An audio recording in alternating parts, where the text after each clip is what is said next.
Sir के यहाँ हम बिना फीस दिए पढ़ते हैं, तू कितना बड़ा मास्टर हो गई लो। जब तक जिंदा रहेंगे हमेशा आपके साथ खड़े रहेंगे। जिस दिन आपका साथ छोड़ दिए समझ जाना कि ऊपर वाला ने हमें उठा लिया है। कभी भी हिम्मत नहीं हारिएगा। सबसे मजबूत इंसान कौन होता है? जिसका सपना टूट गया हो, जिसका दिल टूट गया हो, जिसके अपने छोड़ दिए हो, जिसका शरीर जवाब दे रहा हो, लेकिन फिर भी वो मुस्कुरा के कहे मैं ठीक हूं। आप अपने आप को कभी कमजोर होने मत दीजिएगा। आपके अंदर वो साहस है। ज्वालामुखी कई टाइप के होते हैं। हम लोग जब पढ़ाते हैं भूगोल में तो ज्वालामुखी पढ़ाया जाता है, उसमें कई टाइप के ज्वालामुखी होते हैं। उसमें एक ज्वालामुखी होता है सुषुप्त ज्वालामुखी, जो सोया हुआ रहता है। आप सब सुषुप्त ज्वालामुखी हैं, सोए हुए। एक दिन जिस दिन ये विस्फोट करेगा ना, पूरी दुनिया देखते रह जाएगी आप लोग को। आप सब लोगों को ये जिम्मेदारी है। जिन लोगों की पढ़ने की उम्र है वो पढ़ेंगे। जो अभिभावक हैं अपने बच्चों को पढ़ाते रहेंगे। याद रखिएगा, अगर आप 1 साल में बदलाव चाहते हैं तो धान की खेती कीजिए। अगर आप चाहते हैं 10 साल में बदलाव दिखे, शीशम का पेड़ लगा दीजिए। लेकिन अगर आप चाहते हैं कि सदियों सदियों आपका इतिहास स्वर्णिम अक्षर से लिखा जाए, तो अपने बच्चों को शिक्षा दीजिए। क्योंकि शिक्षा उस शेरनी का दूध है जिसने पिया वो दहाड़ा है। आपकी दहाड़ पूरी दुनिया सुनेगी और आपको सुनाना है उनको अपनी दहाड़। आप जैसे भी हैं, आप अपने आप में पूरी तरह से संपूर्ण हैं। आप कभी भी किसी से तुलना मत कीजिए, क्योंकि आप जैसे हैं वैसे ही सही हैं। क्योंकि जो कीमत ओरिजिनल की होती है वो डुप्लीकेट की कभी नहीं हो सकती है। आप ओरिजिनल हैं। कभी भी अपने आप को दूसरों से कम मत आकिएगा। आप में अंदर वो सहने की क्षमता है जो हम लोगों में नहीं है। इसीलिए भगवान आपकी परीक्षा ले रहा है। रेस में एक जब घोड़े को उसका मालिक जो उस घोड़सवार के पीठ पर बैठा रहता है उसको बहुत मारता है, बहुत तकलीफ देता है। उस घोड़े को नहीं समझ में आता है कि हमें मार क्यों रहा है, लेकिन हकीकत में वह उस घोड़े को जिताना चाहता है। तो भगवान भी जब आपको तकलीफ देना तो समझ जाइएगा कि आपका मालिक आपको जिताना चाह रहा है। और हिम्मत नहीं हारिएगा, क्योंकि कभी कभी गुस्से की आखिरी चाबी भी पूरा ताला खोल देती है। कभी हिम्मत नहीं हारना है आप सब लोगों को। आप लोगों अभी आप लोग की बातों को नहीं सुन रहा होगा। बहुत सारी समस्याओं को आप लोग सामना करते होंगे। उन सभी लोगों से कहिएगा अभी आप कांच हैं इसलिए चुभ रहे हैं। जिस दिन आईना बनेंगे पूरी दुनिया देखेगी आपको, और आप सब लोग को बनना है आईना। हमेशा हम लोग आपके साथ खड़े रहेंगे। अपने बच्चों को कभी भी पढ़ने से पीछे मत खींचिएगा। लोगों के अंदर एक भावना बैठ गई है कि दिव्यांग कुछ नहीं कर सकते। अरे एक बार मौका तो देके देखो इनको। पैरा ओलंपिक में सबसे ज्यादा भारत के लिए मेडल किसने लाया? दिव्यांगों ने लाया। आप इसको करके दिखाएंगे, ये आपका अधिकार है और इसे छीन लीजिए। दुनिया में अधिकार कभी मांगने से नहीं मिला है, इसे छीनना पड़ता है। चाहे आजादी हो या अधिकार, उसे छीनना पड़ेगा।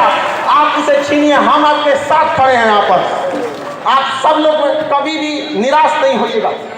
हमेशा इस ऐसे प्रोग्राम में ऐसे जगहों पे जाते रहेंगे, अपने बच्चों को भेजते रहेंगे। आने वाली पीढ़ियों के लिए आप मिसाल बन के उभरिए, ताकि दुनिया देखे कि जिससे ऊपर वाले ने अन्याय किया उसने साबित कर दिया कि वो किसी से कम नहीं है। आप किसी से कम नहीं हैं। हमेशा इस चीज को याद रखिएगा, आप कभी भी किसी से कम नहीं हैं।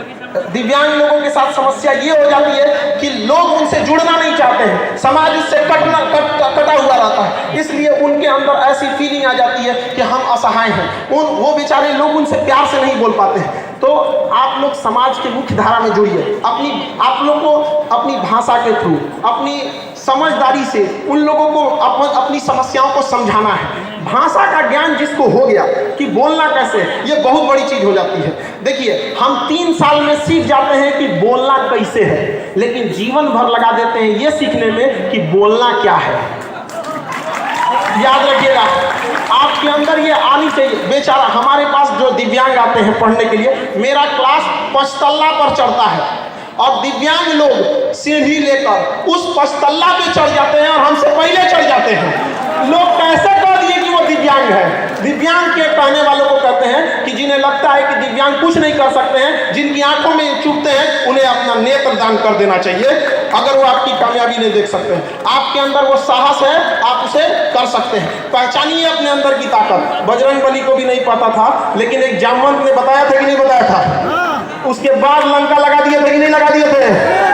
याद रखिए, आप लोग को भी अपनी ताकत को पहचानना पड़ेगा।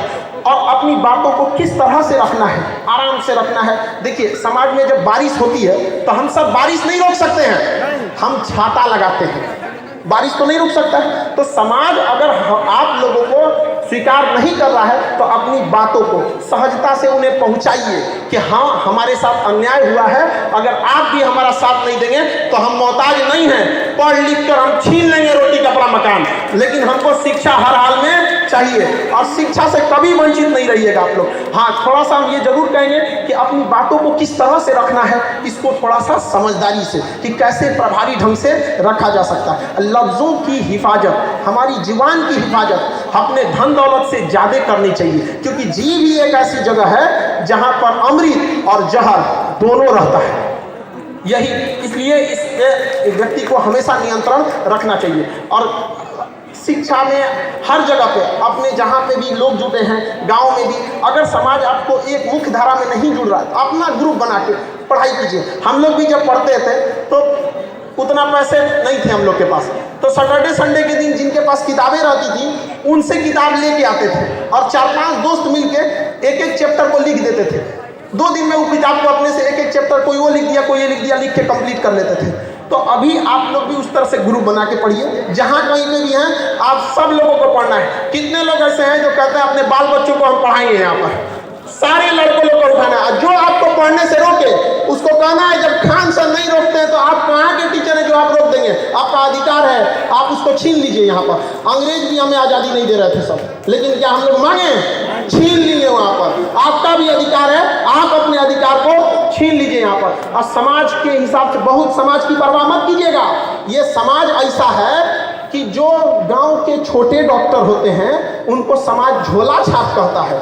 अरे इन समाज के लोगों को कहते हैं कि जिन्हें आप झोला छाप डॉक्टर कहते हैं ना, भारत के 80% मरीजों का इलाज वही करते हैं। ये अमीरों के लिए बने हैं जो बड़े बड़े अट्टालिकाओं में जो डॉक्टर बैठे रहते हैं। तो जब समाज उन लोगों को नहीं छोड़ा तो आपको क्या छोड़ेगा। लेकिन समाज की परवाह नहीं करना है। समाज क्या सोचेगी ये भी अगर हम ही लोग सोचने लगे तो फिर समाज क्या सोचेगा, है कि नहीं। हम तो सोचने दीजिए, तुम जो सोचना है तुम सोचते रहो, हमें जो करना है हम करके दिखाएंगे। देखिए हमेशा जिंदगी एक रेस है, रेस चाहे घोड़े की हो, रेस चाहे गाड़ी की हो, चाहे रेस जिंदगी की हो, जीतेगा वही जो समय समय पर अपना गियर बदलते रहता है। तो गियर बदलते रहिएगा, जहां जरूरत 1 नंबर का 1 नंबर, अब प्रेम से ना मांगे तो टॉप गियर लगा कर रोक देंगे, लेकिन आगे बढ़ने से कोई नहीं रोक सकता है। अगर रास्ते में गड्ढा आए तो छलांग लगाना सीखिए, छलांग लगाना सीखिए उसको, लेकिन कभी भी मंजिल से पीछे मत हटिए। यहाँ पर कभी भी किसी चीज को, जो विद्यार्थी हैं उन सबको यही कहना चाहिए कि किसी चीज को कल के लिए मत टालिए। जिसने कहा कल दिन गया कल, जिसने कहा परसों बीत गए बरसों, जिसने कहा आज उसी ने किया राज। आज से आप सब लोगों को आगे बढ़ते रहना है। और शिक्षा कभी गरीबी वगैरह आपका रास्ता नहीं रोक सकती है। जब हम पटना आए थे तो हमारे पास बहुत सारा विडम्बनाएं हुई, मेरे साथ भी कई लोगों ने छल कपट भी किया यहाँ पर। तो मेरे पास केवल 40 रुपए बचे थे। तो जब 40 रुपए लेकर खान सर बन सकते हैं तो आप में से भी कोई बैठा है जो नेक्स्ट खान सर बनेगा। यहाँ पर अपना हिम्मत कभी नहीं हारते रहना है। हम एक चीज जरूर कहना चाहेंगे कि हम आप लोगों से एक पहली बार ये बात हम सबके सामने रखने जा रहे हैं। हमारी दिली इच्छा है, हमारी हार्दिक इच्छा है कि चंद्रमा पर पांव अगर किसी दिव्यांग का पड़े तो वह भारत से गया हो दिव्यांग। क्या यह मेरा सपना पूरा होगा कि नहीं होगा? बिल्कुल पूरा होगा। पूरी दुनिया देखेगी कि अगर चंद्रमा पर पहला दिव्यांग का पांव पड़ा तो कहां से गया था? भारत से गया। इसलिए आप लोग को हमेशा निरंतर आगे बढ़ते रहना है। कभी भी याद रखेंगे, किसी के सामने बहुत ज्यादा हाथ भी फैलाने की जरूरत नहीं है। किसी को इतना भाव मत दो कि आपको रद्दी का भाव समझने लगे। आप में किसी की कमी है, अधिकार छीनना पड़ेगा। और हम यहाँ जरूर सरकार से भी एक बात मांग करना चाहेंगे कि अब तक महिला आयोग है, SC/ST आयोग है, अल्पसंख्यक आयोग है, दिव्यांग आयोग कब बनेगा? दिव्यांग अपनी बात कहाँ करेंगे?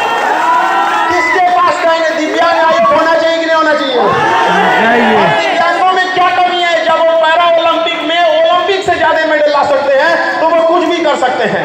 तो इसके लिए भी दिव्यांग आयोग होना चाहिए। हम यहाँ जरूर एक चीज याद दिलाना चाहेंगे, संविधान में लिखा गया है कि अनुच्छेद 331 में और अनुच्छेद 333 में, 331 में लिखा गया है कि संसद में कम से कम 2 एंग्लो इंडियन रहेंगे और 333 में लिखा गया है कि विधानसभा में 1 एंग्लो इंडियन रहेंगे। एंग्लो इंडियन जानते हैं किसे कहा जाता है? जब देश गुलाम था तो उनके जो बाल बच्चे हुए अंग्रेजों के, यूरोपियों के, जब अंग्रेज चले गए तो उनके अधिकार के लिए लोकसभा में 2 सीटें हैं और विधानसभा में 1 सीटें हैं। अब वो सीट खत्म की जा रही है, लेकिन वो सीट आप बताइए कि वो दिव्यांगों को दिया जाना चाहिए कि नहीं देना चाहिए? देना चाहिए। इसके लिए आवाज आपको उठाना पड़ेगा। जब तक आप आवाज वहां जाके नहीं उठाएंगे कोई नहीं सुनने वाला है। हम लोग आवाज उठाए थे तो 12 FIR ठोक दिया लड़कों के आवाज उठाने के लिए, लेकिन उनको क्या पता है कि जो FIR कर रहे लोग कि वो लोग आग को, सोना को आग से डरा रहे हैं कि तुमको जला देंगे। अरे कौन चीज जलेगा? सोना को तुम आग से जलाएगा? जलेगा कभी? तो आप लोग को भी ये अधिकार होना चाहिए। आग है आप, ज्वालामुखी है, अपने आप को पहचानिए। ये आपका मांग है, ये हम भी कहना चाहिए। क्योंकि समय का अभाव है इसलिए हम सब समझते हैं कि थोड़ा समय का अभाव है, लेकिन हम आप साफ से एक बात कहना चाहता हूँ, जल रही है पीर पर्वत सी पिघलनी चाहिए, इस हिमालय से भी ये गंगा निकलनी चाहिए। आज ये दीवार कागज की तरह हिलने लगी है, शर्त ये है कि बुनियाद हिलनी चाहिए। हर गली में, हर सड़क पर, हर नगर में, हर गांव में हाथ लहराते हुए हर लाश चलनी चाहिए। सिर्फ हंगामा खड़ा करना हमारा मकसद नहीं, सारी कोशिश ये है कि सूरत बदलनी चाहिए। मेरे सीने में ना सही, तेरे सीने में ही सही, हो कहीं भी आग लेकिन आग जलनी चाहिए। आप सब अपनी आवाज को बुलंद करेंगे, भारत माता की जय, भारत माता की जय। इन शब्दों के साथ हम अपनी बाड़ी को आज विराम देते हैं। हमारा सौभाग्य रहा जो हम आपके साथ आए। हम आप सबको कहते हैं कि जिस बच्चे को पढ़ना होगा आप भेजिएगा खान सर के पास, उसको हम पढ़ाएंगे। और जो नहीं पढ़ाने दे आप लोग को बोलिएगा हम आके लड़ेंगे उसके लिए। कैसे नहीं पढ़ेगा आपका? यह आपका जन्मसिद्ध अधिकार है और आप इसे छीन के लीजिएगा। इन्हीं शब्दों के साथ हम अपनी बाड़ी को विराम देते हैं। आप सभी लोग को होली की ढेर सारी शुभकामनाएं। बहुत बहुत धन्यवाद।